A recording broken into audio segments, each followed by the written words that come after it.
Angelica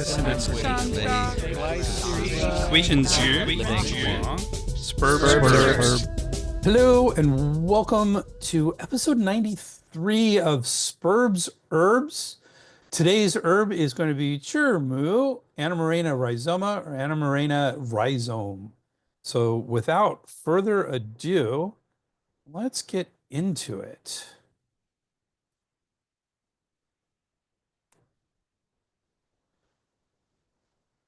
All right, there we go. Okay, today's episode. In this episode, we will be exploring another interesting and common Chinese herb, Zhi Mu, Anemarrhena Rhizoma, or Anemarrhena Rhizome. This herb is in the Chinese medical subcategory of herbs that are the drain fire category under the category of herbs that clear heat. This is commonly used herb for cooling heat while also generating yin and fluids to moisten dryness. And as usual, we will be exploring something a little different. In this case, we'll be discussing another Chinese herbal legend about our herb. Please join us for this journey to the center of herby goodness. Before we get into that, just want to tell you about an amazing deal that we're doing. We are starting an amazing special for our courses.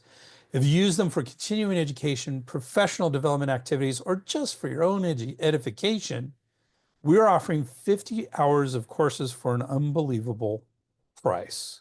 Unbelievable. Normally, this would cost $750. However, with the special code 50 CEUs, this is going, that's the number 5 is the 50 CEUS. This is going to be only $325, not $3, sorry, $325, or only $6.50 per hour.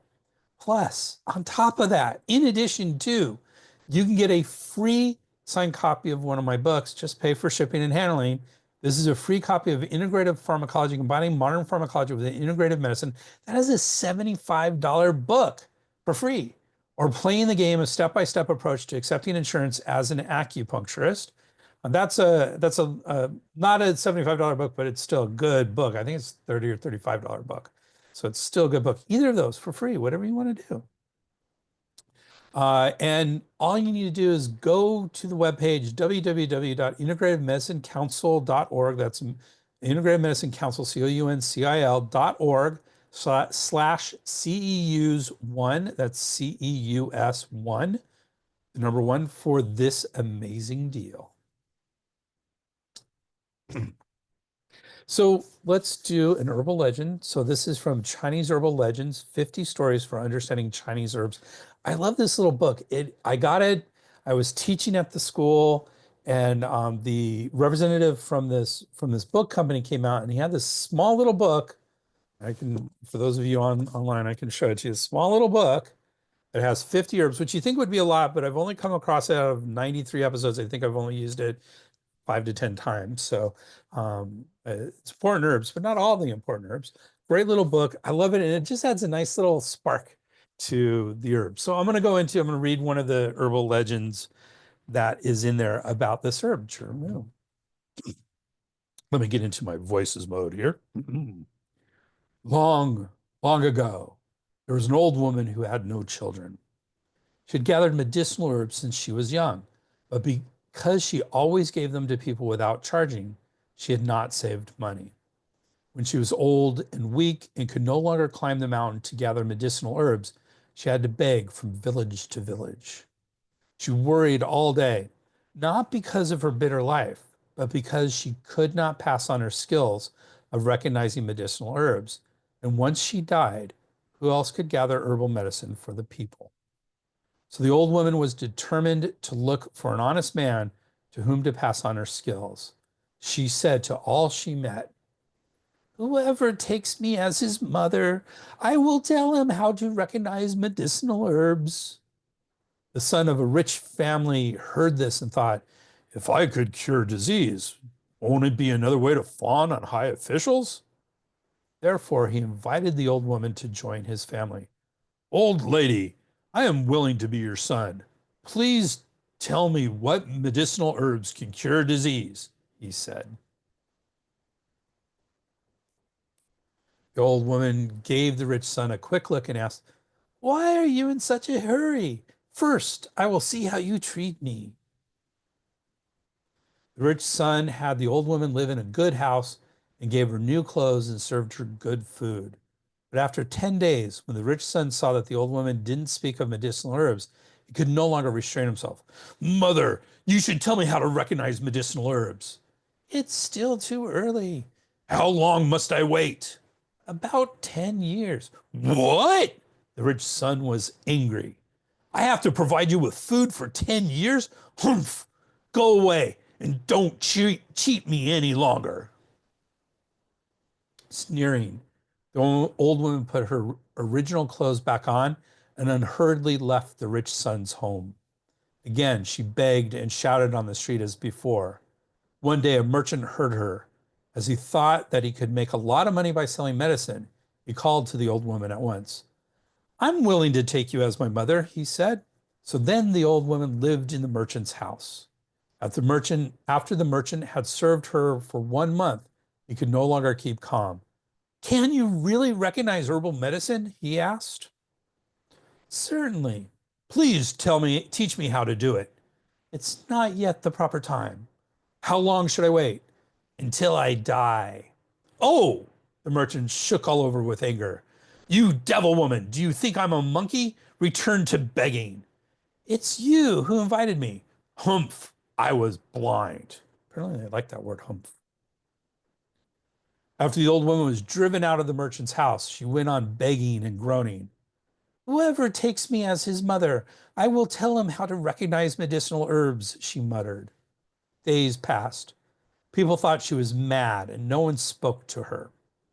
One winter, when the old woman had arrived in a small village, she fell down before a gate.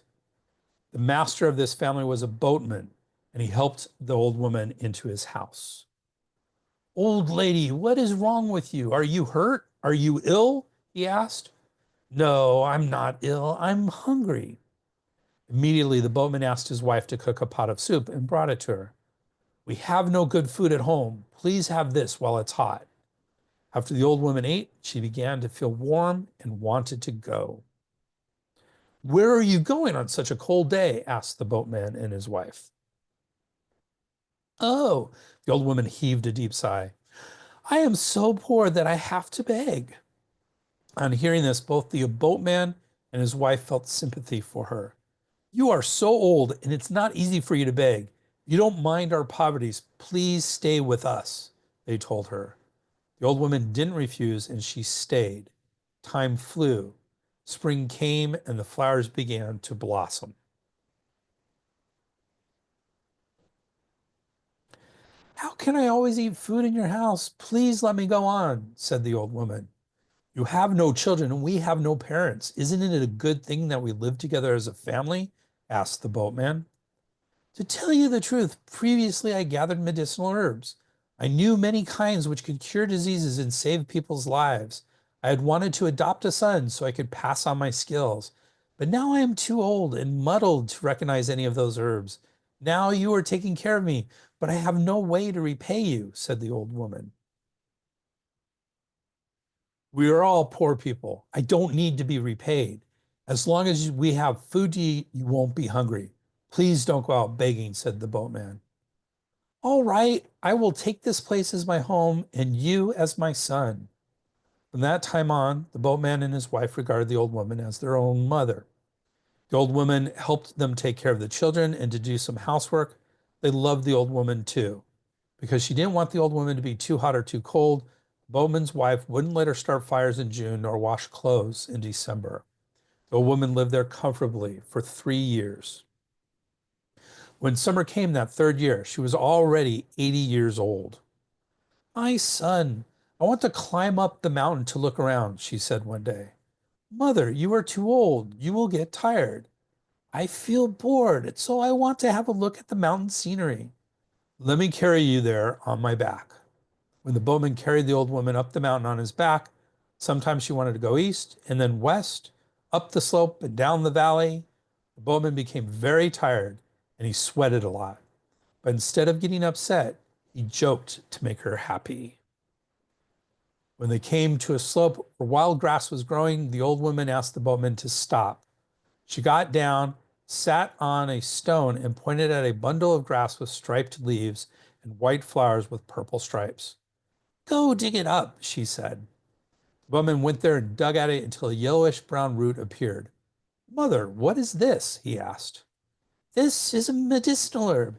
Its root can cure lung heat, coughing, consumption, fever, and so on. It's very useful. My son, I think you know why I didn't teach you how to recognize it before. After thinking a while, the boatman said, you must have wanted to find an honest man to whom you could pass on your skills. You were afraid that if a bad man learned them, he would only make a pile of money and cheat people. I have searched for such a man for many years, but found no one. My son, you really understand what I think. So I named this medicinal herb Zhi Mu, for knowing one's mother, said the old woman with a smile. Then she taught the boatman to recognize many other medicinal herbs. He began to gather them, and he always remembered her words and cured poor people's diseases as the old woman had done. And that is the herbal legend around Zhi Mu. And with that, amuse bouche, let's discuss our herb proper. So today we're going to be talking about Zhi Mu. So Zhi Mu, again, my Chinese, I've had several years of Chinese, but it's not my pronunciation isn't the best, so please forgive me. In Latin, it's Anemarrhena Rhizoma, and then it's just Anemarrhena Rhizome. There's not a bunch of difference between the common name and the Latin name. It's from the family Liliaceae. Standard species is Anemarrhena asphyloides BGE period. So BGE, again, remember, refers to the biologist who first classified it. The medicinal part is the rhizome. Remember, the rhizome are the parts coming off of the root, the sort of strangling parts coming off the root. In English, it means know about mother. That's what Zhi Mu stands for. Li Shizhen, who's a very famous herbalist, says alongside the main root, the accessory roots have the appearance of insect larvae crawling toward their mother. Larvae are called chur, and this gradually became jur, hence Zhi Mu, about mother. So that's where the words come from, where the name comes from. I love it when they give an explanation of where the name of these come from. Other names, there's lots of other Chinese names. Mao Zhi Mu, Guang Zhi Mu, Zhi Mu Ro, Yan Zhi Mu, Lian Mu, Swan Bianzi Sao, Chur Mu or ant egg mother, Ye Liao wild water weed, Di Shen earth ginseng, Shui Shen water ginseng, Shui Jun water dredger, Huo Mu goods matrix, and Ti Mu cicada mother. And in Japanese, it's Churmo, and in Korean, it's Jimo. And I don't pronounce Japanese or Korean, so that's just my best stab at them.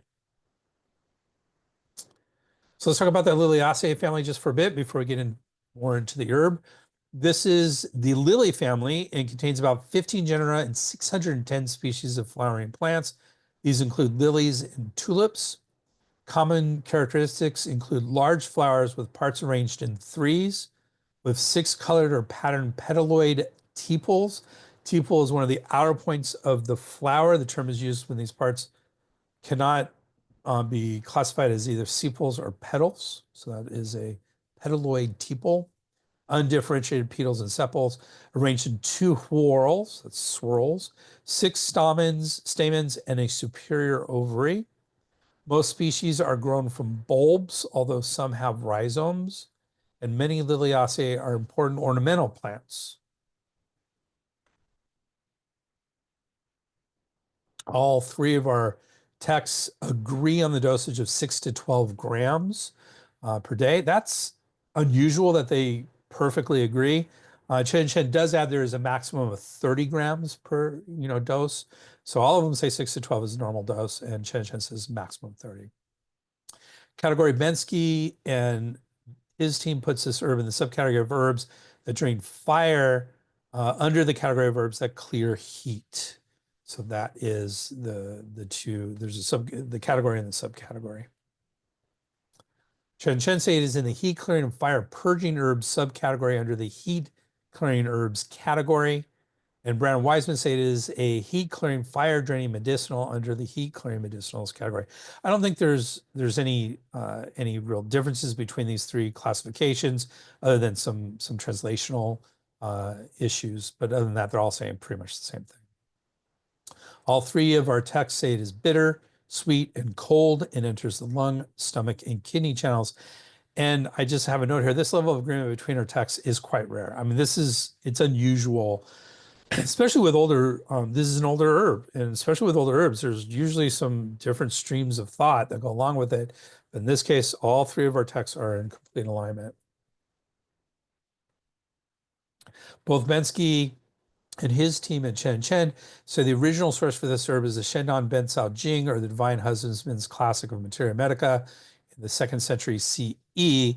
So this, if you're not familiar with the Shendan Ben Cao Jing, that is the oldest book on single herbs in Chinese history that we have. There may be older books, but we don't have them intact.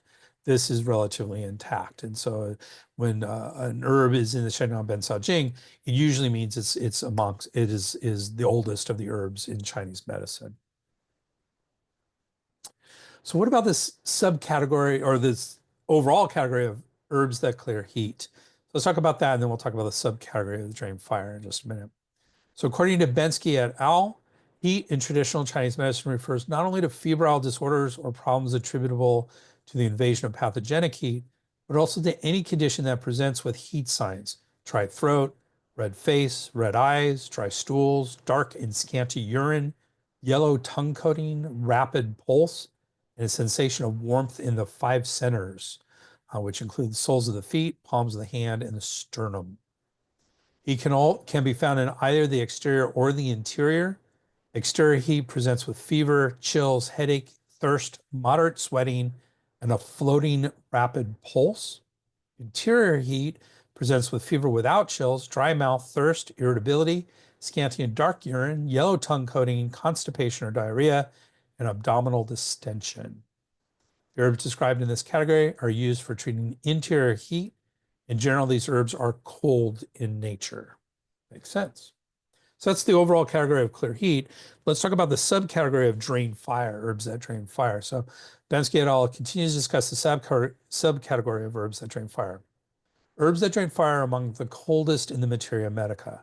They're used for treating high fever, irritability, thirst, and delirium associated with febrile disease. In the 4-level Sifun system of differentiation, these symptoms generally correspond to the Qi level, and in the 6th-stage Liu Jing system, to the Yang brightness stage. Included in this group are herbs used for treating eye problems due to wind heat, as well as heat in the liver, lungs, or stomach.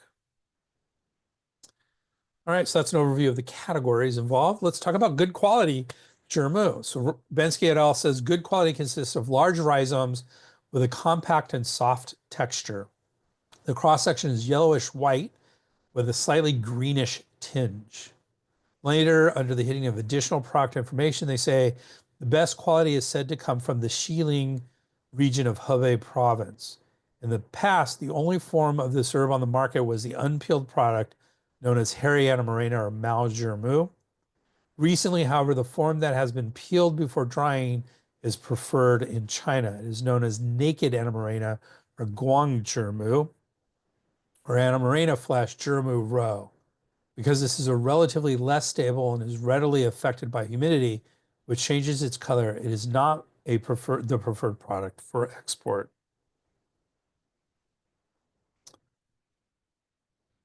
Chinese medicinal identification and illustrated approach says Zhi Mu are long strips, slightly curved, slightly flat, occasionally branched. Externally yellowish brown to brown, with a hard and easily broken texture, a faint odor, and a slightly sweet and a bit bitter taste, which is sticky when chewed. Superior medicinal material is large, fat, and hard, with a yellowish white fractured surface. Notable features include the gold-wrapped head, or Jin Bao To, refers to Mao Zhi Mu or hairy Zhi Mu, with the outer skin intact, which has remnants of light yellow leaf scars and stem scars at the apex. Other features include an indented groove on one side and densely arranged ring-like nodes with dense and yellowish brown colored remnants of leaf bases on the nodes. The other side bulges out and is slightly wrinkled with indented or protruding spot-shaped scars. Let's talk about Chinese medical actions. So according to Bensky and his team, Zhi Mu clears heat and drains fire for high fever, irritability, thirst, and a rapid flooding pulse and patterns of heat from excess in the lungs and stomach. Also for cough due to heat in the lungs with expectoration of thick yellow sputum. It enriches the yin and moistens dryness for exhaustion or deficiency of lung and kidney yin with such heat signs as night sweats, steaming bone disorder, irritability, afternoon or low-grade fevers, heat in the five centers, and bleeding gums.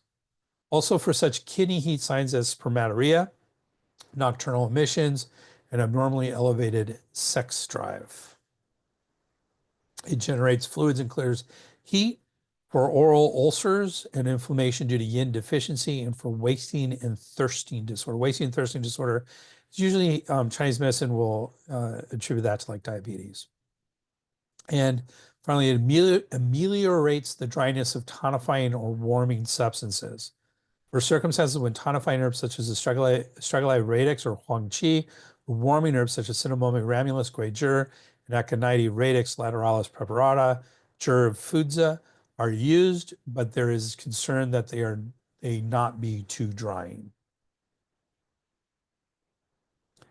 Chen and Chen say it clears heat and sedates fire, nourishes yin and moistens dryness, nourishes yin and clears deficiency fire, generates fluids and quenches thirst, and neutralizes unwanted effects of warm herbs. Brand and Wiseman say it clears heat and drains fire, and enriches yin and moistens dryness. Chinese Medicinal Identification Illustrated Approach says it clears heat, drains fire, engenders fluids, and moistens dryness. And the Divine Farmers Materia Medica says it is non-toxic, mainly treating wasting thirst and heat in the center. It eliminates evil qi in the treatment of puffy swelling of the limbs, precipitates water, supplements insufficiency, and boosts the qi.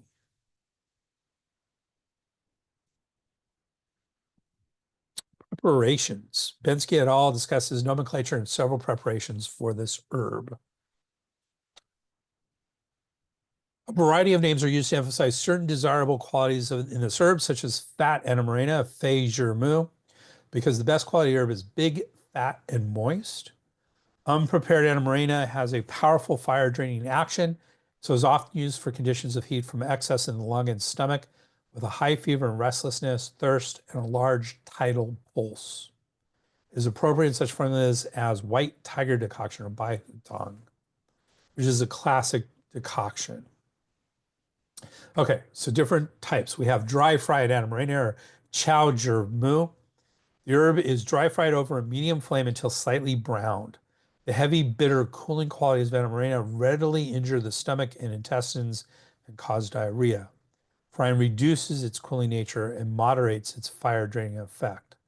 Some fry it with wheat chaff to protect the digestion, especially for those patients with both fire from deficiency and spleen and stomach deficiency. Honey prepared Anemarrhena or Mi Zhi Mu. Honey prepared Anemarrhena Rhizoma Zhi Mu aims to protect the spleen and stomach by moderating its bitter, draining, and cooling nature while adding sweetness to tonify the middle.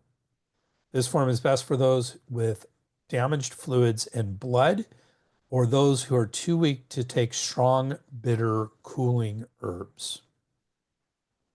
Salt-fried Anemarrhena, or Yan Chow Zhi Mu. Slices of the herb are briefly dry fried, then sprayed with salt water, then dry fried again or baked until dry. The saltiness promotes its affinity for the kidneys and increases its downward directing action. Thus, salt-fried Anemarrhena nourishes the yin, moistens dryness, and cools and drains ministerial fire. Vinegar fried Anemarrhena or Su Chow Zhi Mu. Slices of Anemarrhena which have been soaked in vinegar are dry fried or baked until slightly brown, which focuses the herb's actions on the lungs. Origins of Medicine, the book Origins of Medicine, and it looks like I need to. Origins of Medicine, or the Yi Shui Qi Yuan, which was written in the Yuan dynasty, which ran from 1271 to 1368 CE, notes, to raise to the head or to lead into its channels, prepare with vinegar. The Anemarrhena then cools lung metal and drains fire. For example, e.g., when lurking heat in the lungs causes symptoms such as coughing or spitting up of blood, nosebleeds, irritability from deficiency, cough, and wheezing. Wine fried Anemarrhena or Jiao Chow Zhi Mu. Slices of the herb are soaked in rice wine, then dry fried or baked until somewhat browned. This has the effect of guiding the herb's actions upward and lessens its cold draining qualities. Western uses. It appears this herb is primarily a Chinese herb. The PDR for herbal medicines does have an entry for this herb, but it emphasizes its Chinese function, saying in China, Zhi Mu is used for febrile conditions and inflammation, diabetes, dry cough, bone fever, quote unquote bone fever, and general dehydration and painful stool or stranguria. Stranguria is, we often will call it stranguary. It's basically trouble urinating and can include urinary stones and things along those lines. There's also a decoction for typhus, scarlet fever, and tuberculosis. So, and that's the whole thing that it talks about. So really, it really is emphasizing the Chinese aspects of this herb. What this tells us is the fact that this is a primarily Chinese herb. It's an important Chinese herb. Otherwise, it probably wouldn't be in the PDR for herbal medicines. The PDR for herbal medicines does not have a ton of Chinese herbs. It does have some major Chinese herbs, but that's about it. So this makes it a pretty major Chinese herb. And the fact that it doesn't really have a lot of Western uses indicates that it's primarily Chinese in origin and use. Okay, so let's talk about commentary on this. Bensky et al. Has, as usual, has an excellent commentary on this herb. Quote, bittersweet, cold, and moistening, Anemarrhena Rhizoma, or Zhi Mu, primarily acts through the lung, stomach, and kidney channels. Bitter and cold, it drains fire, while its sweet, cold, and moistening qualities enrich the yin and moisten what is dry. This clearing and moistening quality is the principal advantage of Zhi Mu. In the upper burner, it clears lung heat. In the middle burner, it cools the stomach. And in the lower burner, it drains ministerial fire while also enriching the yin of the kidneys, lungs, and stomach. Therefore, it can be used in situations of both excess and deficiency when heat has dried the yin fluids, such as wasting and thirsting disorder. The Divine Husbandman's Classic, the Materia Medica. That's the Bensal. Oh man, I totally blanked on it, and I have it right here, and I can't read the Chinese. It's Shendong Bensao Jing. There we go. I got it. Shendong Bensao Jing. It explains that Zhi Mu governs wasting and thirsting, heat in the middle, expels pathogenic qi, and by driving water downward, treats floating edema of the limbs. It tonifies insufficiency and benefits the qi. And in parentheses, it says he in the middle refers to stomach yin deficiency. The pathogenic qi that Zhi Mu expels is pathogenic heat that has entered the body, particularly at the yang brightness stage. This herb drives water downward because its cold, moistening qualities drain the spleen. The Grand Materia Medica, which is an important book, the Bensao Gongmu, written in 1590, explains why Zhi Mu can act on both the lungs and on the kidneys. When the kidneys suffer dryness, acrid substances should be imbibed to moisten them. When the lungs suffer rebellion, upward, bitter substances should be imbibed to drain them. Zhi Mu is acrid, bitter, and cold, so that below it moistens kidney dryness and enriches yin. Above, it clears lung metal and drains fire. It acts at the qi level of both channels. To lead into the channel above, fry with wine, then bake it dry. To move it downward, soak in salt water, then bake. That refers to some of the preparations we just mentioned. In an interesting further comment, Li Zhishen notes that astragalus huang qi acts at the blood level of the kidneys, which is why the two herbs should be used together. Zhang Shichun points out that Zhi Mu is not intrinsically extremely cold, nor is it very bitter. He tasted and compared Zhi Mu with an equal amount of astragalus huang qi and found little perceptible difference in temperature sensations.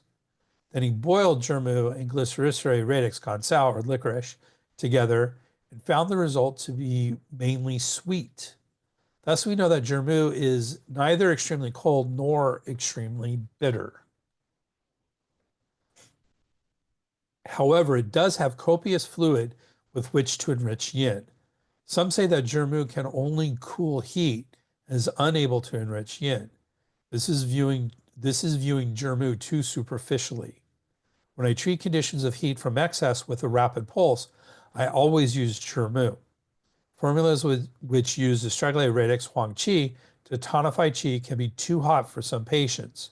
Use Zhi Mu as a supporting herb. Its fluids, however, lubricate the intestines, and so it should not be used if the stools are loose.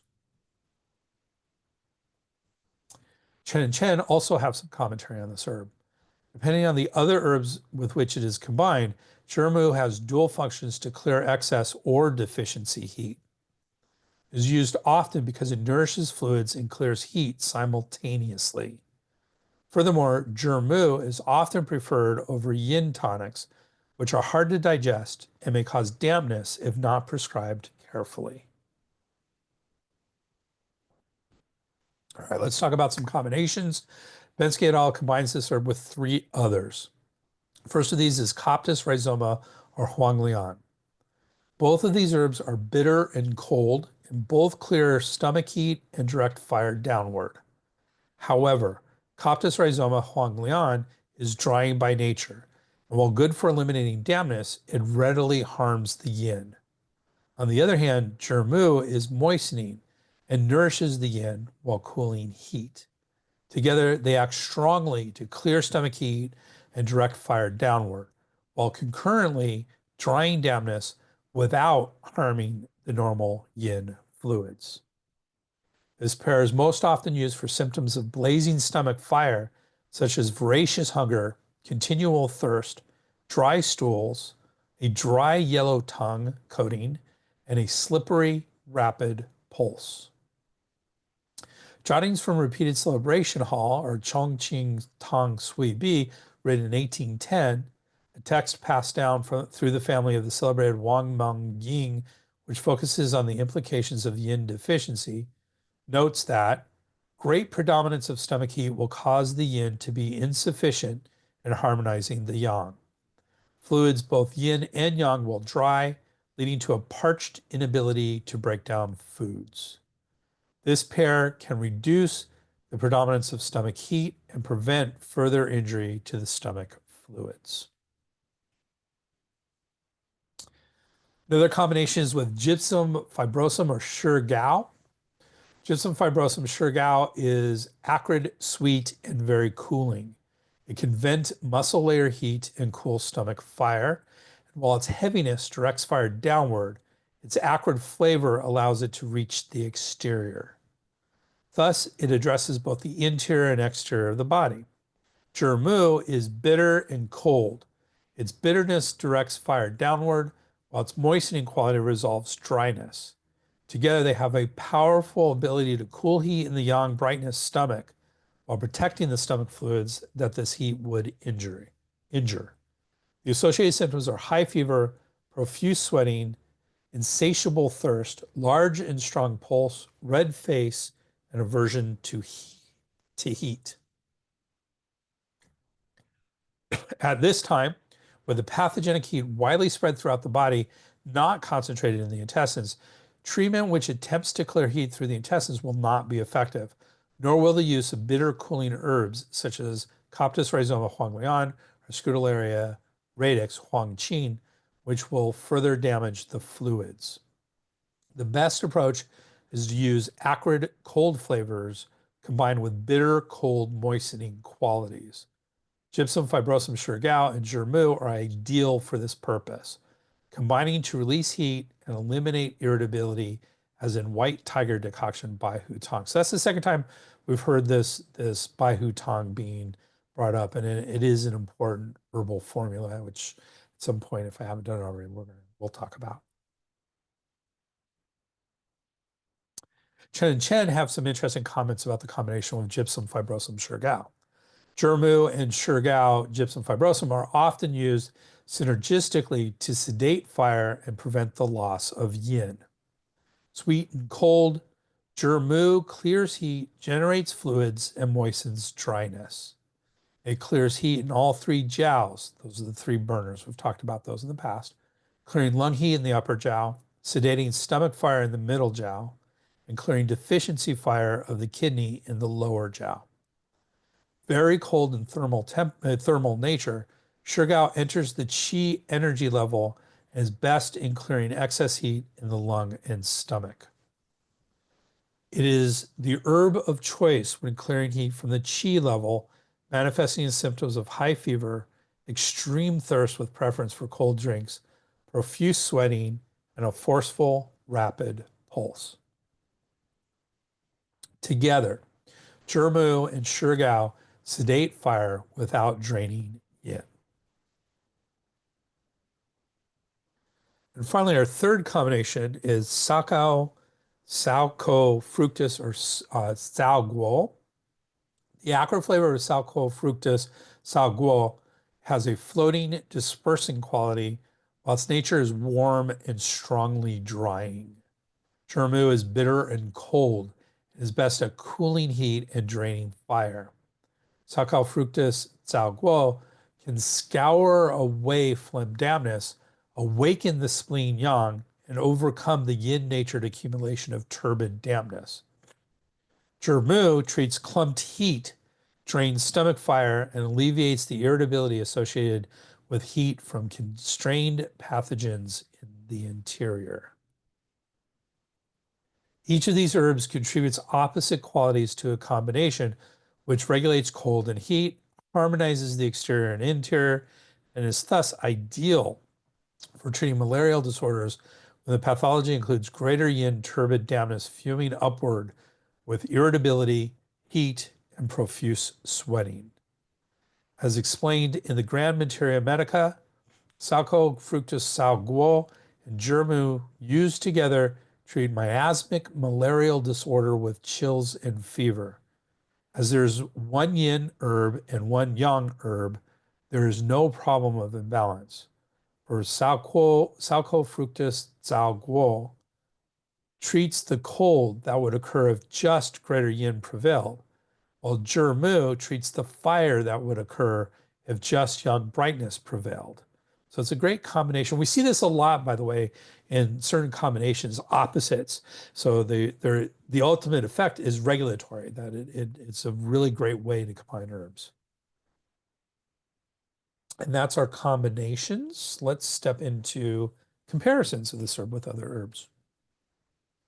And actually, Bensky only combines this with one other herb, which we've just mentioned, which is Gypsum fibrosum Shurgao. So the Shurgao, you can see that the combination of Shurgao and Zhi Mu is a very important combination. And even though it wasn't one of the combinations that we talked about, Zhi Mu and Huangqi is also an important combination, but it wasn't brought up in the combinations that I talked about, but it was brought up elsewhere, so it's still an important combination.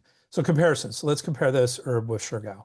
Both medicinals cool the lungs and stomach, and both clear heat from the yang brightness qi level. This pair is therefore appropriate for treating the irritability, thirst, and fever in the large, strong pulse that characterize this condition. They are often combined in the treatment of lung and stomach heat, leading to such symptoms as thirst or cough. There are, however, significant differences between them. Zhi Mu primarily clears heat and moistens, and besides cooling the lungs, also cools the kidneys and nourishes the yin. Owing to its acrid flavor, gypsum fibrosum or Shirgao primarily clears heat and disperses, which extends its effect to the exterior. Its heavy property enables it to reach the interior. Gypsum fibrosum Shirgao protects the fluids by draining fire, while Zhi Mu benefits the yin by directly generating fluids. So this is sort of, again, combination, but this is a combination of likes. You know, we have combinations of kind of opposites, and here we have combinations of similar herbs that are doing similar things to really amp up the effects that it's trying to go for. Contents.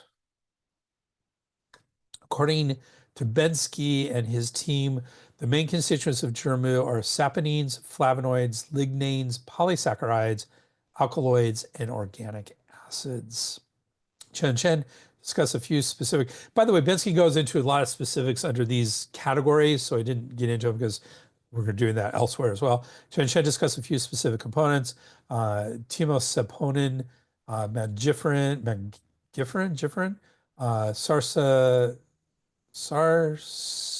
sarsaponid,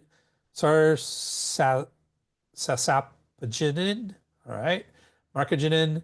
I refuse to not put these in. I'm going to try and get through each of these every time.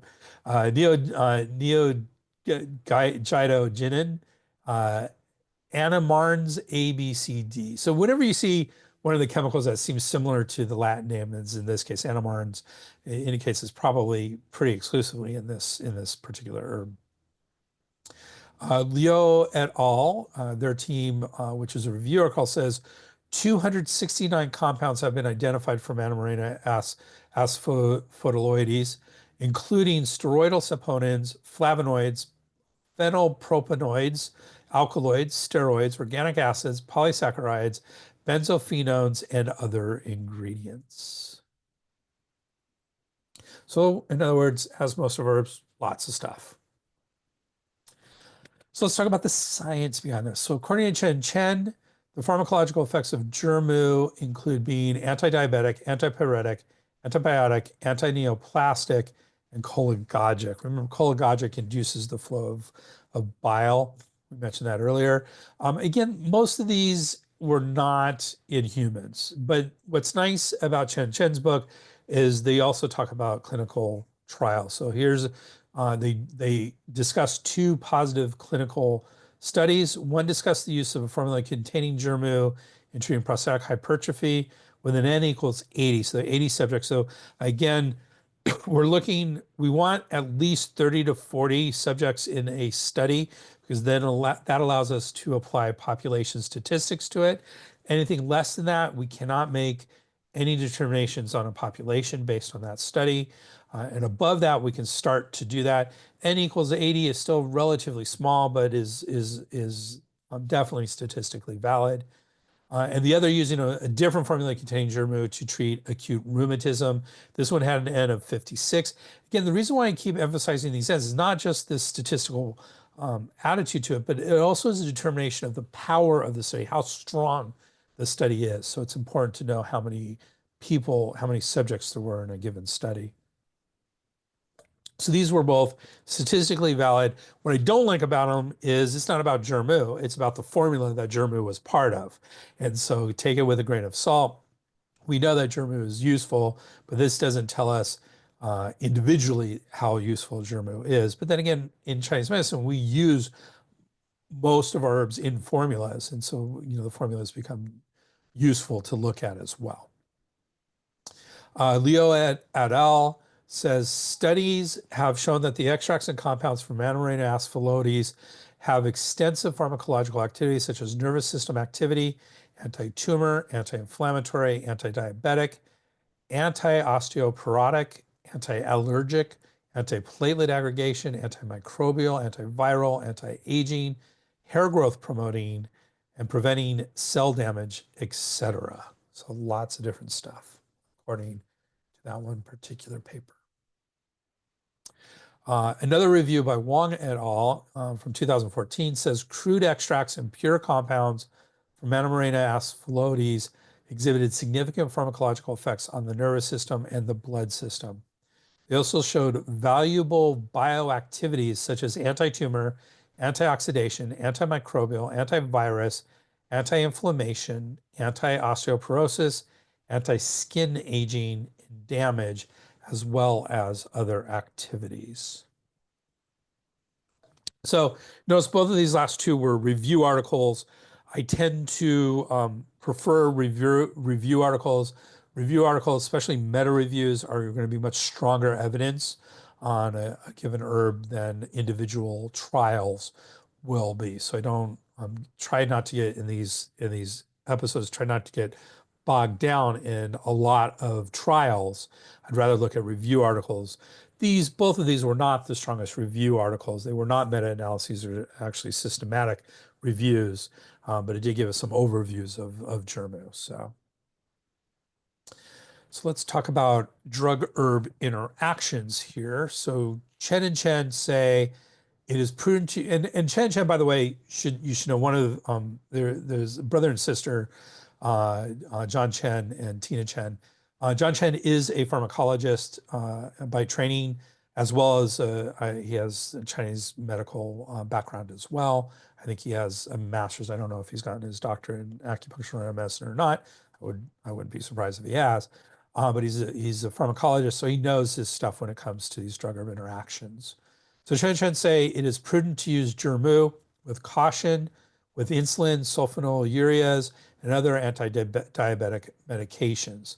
Though no interaction has been documented, the combination of anti-diabetic herbs and drugs may have a synergistic effect leading to hypoglycemia. So this is what we call an expert opinion. It does not have when you look at evidence-based medicine, it is lowest level of evidence. It's level D evidence. So take it with a grain of salt. When it comes to expert opinions, and I definitely consider Dr. Chen an expert in this field. When it comes to expert opinions, it just means there's no evidence behind it. It doesn't mean that it won't happen. It's not very important to pay attention to. But as far as evidence-based medicine levels are concerned, it's the lowest level of evidence, that and animal research, because it's not in humans, and bench research, because again, it's not in humans, are the lowest level of evidence. So take it with a grain of salt, something to be aware of, but until I see more evidence, I'm not sure I'm super worried about this drug-herb interaction. A literature search did find some potential interactions between constituents of and formulas containing Zhi Mu and various cytochrome P450 isozymes or P-glycoprotein. The cytochrome P450 and P-glycoproteins are what we use as risk factors for drug-herb interactions. So any interactions with either of those are going to increase the risk of a drug-herb interaction. But none of these were clinical or specific to the whole herb. So when you're looking at formulas, is it just because a formula caused an interaction doesn't mean that Zhi Mu or anything to do with Zhi Mu was the reason why there was an interaction. So I don't consider that evidence of an interaction between Zhi Mu and drugs, or cytochrome P450 or P-glycoprotein. And then looking at the constituents of Zhi Mu, I hate looking at that and going, okay, here's a drug-herb interaction when you're looking at constituents of herbs, because when you look at an individual constituent alone versus the overall herb, in an herb, there may be constituents that do increase in interaction with a specific cytochrome P450, but there may be another constituent that decreases a chance of interaction with the cytochrome P450. And then when they're doing research on a specific target, specific constituent, they're usually looking at quantities of that individual that component that you would never get if you were using the herb properly as a whole. And so I don't consider interactions with constituents to be of a huge risk for the herb overall. So really what I want to see are studies that look at the herb and then determine the whole herb, all the constituents. It can be an extract of that herb, it's just concentrated constituents, but it has to have all the constituents of that herb. and then see if there's any interactions between these. And there was no evidence that I found that showed that for Zhi Mu. Okay. And that, my assessment that there isn't a whole bunch of worry here on drug-herb interactions, which, by the way, is what that book we were talking about earlier, the integrative pharmacology book, talks about a lot. So I'm definitely up there in the expert category. And when it comes to drug-herb interactions on this stuff, I'm not particularly worried about Zhi Mu and drug-herb interactions. And to back that up, the American Herbal Product Association's Botanical Safety Handbook, which is an excellent resource, says this herb is interaction class A, herbs for which no clinically relevant interactions are expected. And that's where I would sit absolutely with this particular herb and the research I've done on it. Okay. Let's talk about some concerns about this herb. Bensky and his team note several concerns with Zhi Mu. Under the heading of cautions and contraindications, they say contraindicated in cases of cold from deficiency of the spleen and stomach or diarrhea. Under the heading of traditional contraindications, they say a passage in Harm and Benefit in the Materia Medica, the Ben Sao Hai Li, in 1893, observes Zhi Mu injures the stomach and lubricates the intestines, giving people diarrhea. It is forbidden for anyone with disorders such as impotence, coupled with quick arousal and quick ejaculation, weak spleen, inability to digest food, stomach deficiency with no thought of eating, or kidney deficiency, diarrhea. This passage goes on to quote Shu Wei, who reminds us that Zhi Mu is bitter and cold and thus shares the qualities of autumn and winter, which are inappropriate for long-term tonification. Yet people ignore these aspects and focus on its ability to enrich the yin. So this is not an herb that should be used to enrich yin long-term. It's more, I think of it more to protect yin as you're draining fire more than anything else. It protects more than enriches. Chen and Chen have some concerns as well. Cold in nature, Zhi Mu is contraindicated in patients with diarrhea, spleen or stomach deficiencies, or kidney deficiency. Brandon Wiseman warns, because Zhi Mu is a cold, moistening substance that lubricates the intestines, it is inappropriate for patterns of spleen vacuity with sloppy stool. And this is interesting. The American Herbal Products Association's Botanical Safety Handbook says this is in safety class 2D, states other specific use restrictions as noted. And the book discusses two issues: a contraindication for people with diarrhea and a concern about glucose regulation and combining with diabetic drugs, which we've just mentioned about both of those. So I think that's well covered. And that does it for today's herb. Today we started with our discussion. We started our discussion with another Chinese herbal legend. Then we looked at another single Chinese herb, Zhi Mu, Anemarrhena Rhizoma or Anemarrhena Rhizome. This herb is in the Chinese medical subcategory of herbs that drain fire. It is an interesting, important herb for treating heat and yin deficiency, and it appears to be quite safe with the possible exception of patients with diabetes or diarrhea. With that, we conclude another exploration into the gooey center of a very useful Chinese herb. In 2 weeks, we will be looking at another Chinese herbal formula, Ren Shen Bai Du San. Let me get those tone marks correct. Ren Shen Bai Du San, or ginseng powder to overcome pathogenic influences. It is under the subcategory of formulas that release the exterior disorders with interior deficiency and is useful for treating external attacks or colds with underlying deficiency. We will be doing our deep dive into this formula. And as usual, we will look at something a little different. Please join us as we don our spacesuits, do a spacewalk, and enter the unexplored space of medicinal herbs in our next exciting episode. Thank you very much. Appreciate you listening to another one of our episodes. If you like this podcast, please do us a huge favor. Subscribe in your favorite podcast app. We appreciate it. Thank you very much. And don't forget that amazing continuing education deal at www.integrativemedicinecouncil, CEUS1, CEUs 1, the number 1. You can always get in touch with me at Dr. Greg at spurbsherbs.com or at our website, www.spurbsherbs.com. And I just want to say, we just put up all our episodes up to date on YouTube. So you can look for Spurbs Herbs on YouTube and you can have access to all of them. Right now, there's no videos with them. They just have a standard sort of background video. It's all auditory, but we are in the process of getting our videos up on each of these as well. So that'll be coming up in the next few months probably. So as we get that in. So we have them all up on YouTube. So you can take a look at them. Thank you. Okay. And as usual, we have bibliography. These tend to be a little bit shorter because I have a lot of information in my textbooks. So a little bit shorter bibliography than usual. There we go. Thank you very much.